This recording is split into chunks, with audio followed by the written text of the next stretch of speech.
¿Cómo te quedarías si te dijera que esta pequeña nación, ubicada en un recóndito lugar del mundo y creada hace tan solo 75 años, es el país más innovador de la actualidad, arrebatando ese puesto a grandes potencias tecnológicas, como lo son Estados Unidos, Japón o Corea? Israel, también conocido como el Silicon Valley de Oriente, es a día de hoy el país con la mayor inversión en I+D per cápita del mundo.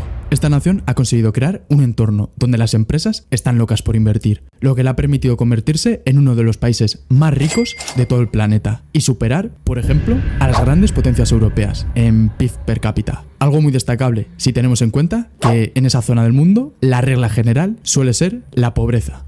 Es por eso que en este vídeo os voy a hablar de cómo Israel, teniendo todo en su contra, se ha llegado a convertir en uno de los países más punteros de todo el planeta Tierra. Seguro que muchos estáis pensando en que si Israel es un país tan rico, es precisamente por ser el gran protegido de Estados Unidos. Pero ¿cómo os quedáis si os digo que Israel fue durante la mayoría de su historia un país muy próximo al socialismo? Durante gran parte del siglo XX, Israel fue un país influido fuertemente por el socialismo y por gobiernos muy intervencionistas, lo que hizo que su economía fuera bastante mediocre. Y es que hasta los años 90 su gestión económica fue un auténtico despropósito. Al principio, Israel era un país más parecido a Latinoamérica que a Estados Unidos. Como podéis ver, entre 1974 y 1986, Israel tuvo tasas de inflación constantes, por encima del 30%. Pero eso no es todo. Resulta que en el año 1984, la inflación israelí se disparó hasta casi el 400%, una hiperinflación superior a la vivida por Venezuela en el año 2015. La razón de esta fue que el gobierno gastaba muchísimo más dinero del que tenía.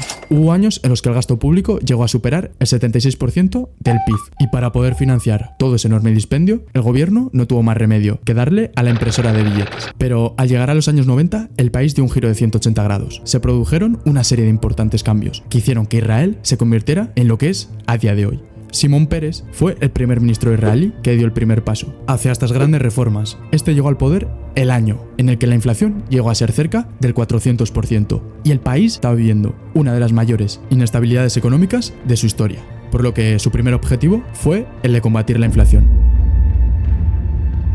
La pregunta es, ¿cómo lo hizo? Su plan consistió en dos acciones muy claras. La primera consistió en establecer un control sobre las finanzas del gobierno. Se privatizaron empresas públicas, se congelaron los salarios de los funcionarios y se cortó en seco la emisión de moneda nueva, lo que llevó el déficit público de cifras por encima del 10% a llegar a superávits de más del 2%. Pero todo esto aún no era suficiente. Al igual que sucede hoy en algunos países de América Latina, la economía de Israel en los años 80 estaba fuertemente dolarizada. Solo el 3% de los depósitos bancarios en 1984 estaban hechos en shekels, la moneda local. La confianza en su propia moneda se había perdido, por lo que si tu objetivo es mantener a raya la inflación, lo que tienes que hacer es que tu moneda local sea tan fuerte como una montaña. Es justo ahí donde entra en escena la segunda gran acción de Shimon Peres, la independencia del Banco Central. Hasta la edad de Pérez, el Banco Central de Israel siempre había estado bajo el control del gobierno de turno. Es por eso que los gobernantes anteriores tuvieron tanta facilidad para gastar dinero a lo loco y darle sin miedo a la impresora de los billetes.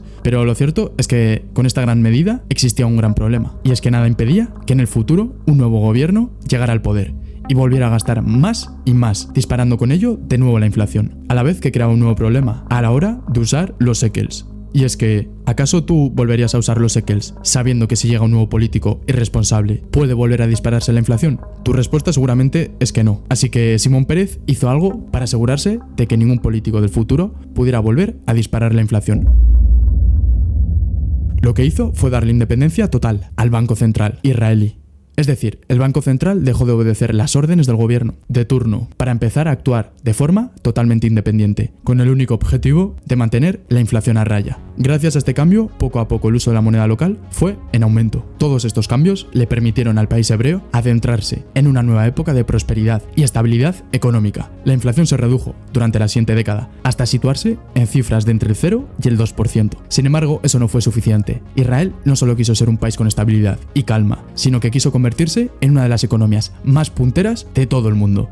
Se dieron cuenta de que lo que tenían que hacer era atraer a los mejores científicos, a los mejores ingenieros y a las mejores empresas de todo Occidente. Pero claro, este reto se enfrentaba a un importante problema. Israel es un país prácticamente aislado en el desierto, que no tenía nada particularmente relevante a su alrededor y que encima estaba repleto de conflictos por todas partes. Traer a las mejores empresas y científicos en esas condiciones no iba a ser una tarea fácil. Y justo en ese momento fue cuando nació el programa Yozma. Allá por 1991, el gobierno de Israel se dio cuenta de una cosa, y es que en el sector privado existían varias pequeñas empresas y proyectos prometedores que en muchas ocasiones acababan muriendo porque les faltaba capital. Al gobierno se le ocurrió una idea, que consistía en invertir en ellos dinero público.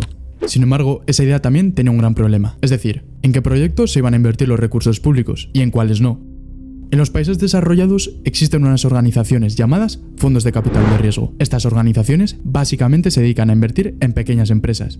Digamos que el trabajo de un fondo de capital de riesgo consiste en seleccionar a empresas jóvenes con un futuro prometedor, así como los jugadores de fútbol, inyectarles un montón de dinero para que puedan crecer y una vez han crecido, recoger los beneficios. El plan de Israel en realidad era muy parecido a lo que hacen los fondos de capital de riesgo. El objetivo era básicamente el mismo, elegir empresas pequeñas con un gran potencial, muchas de ellas tecnológicas, y darles dinero para que pudieran despegar. Así que, como en hacer ese trabajo, los fondos de capital de riesgo tenían mucha más experiencia, lo que hizo el gobierno fue proponer una especie de alianza con ellos. El gobierno israelí creó 10 fondos de capital de riesgo. Cada fondo que fuera capaz de captar 12 millones procedentes de inversores privados recibirían 8 millones extra de inversión pública. A cambio, el gobierno se quedaría con el 40% de la propiedad del fondo. Pero eso sí, en caso de que las inversiones tuvieran éxito, los inversores privados podrían comprar la participación pública, simplemente devolviéndole al gobierno el dinero que había puesto, más un pequeño tipo de interés. Por supuesto, los grupos de capital de riesgo se encargaban de seleccionar con total libertad los proyectos en los que invertirían el dinero. Esta estrategia tuvo dos grandes ventajas que no deben ser pasadas por alto. La primera es que el 60% de la inversión vino de los propios fondos de capital de riesgo privados. Es decir, de repente una avalancha de dinero de otros países llegaba a Israel para poder desarrollar los proyectos locales. De alguna forma, esta estrategia permitió al gobierno de Israel invertir en su desarrollo, pero no con su propio dinero, sino con dinero extranjero, sin la necesidad así de un enorme gasto público. La segunda ventaja es que, si lo pensáis bien, al invertir en empresas de su propio país, el gobierno podía recuperar su inversión mediante la recaudación de impuestos, lo que provocó que el programa Yozma acabara teniendo un costo nulo para las finanzas públicas. Más adelante, con el éxito de la primera ronda de inversión, el programa Yozma ha seguido vigente hasta el día de hoy, haciendo crecer multitud de empresas y startups tecnológicas de forma prácticamente gratuita para el gobierno, atrayendo capital extranjero y creando un enorme entramado tecnológico en todo el país. En resumen, supuso un verdadero impulso al emprendimiento israelí, un impulso que hoy, 30 años después de su implementación, se ha traducido en la mayor inversión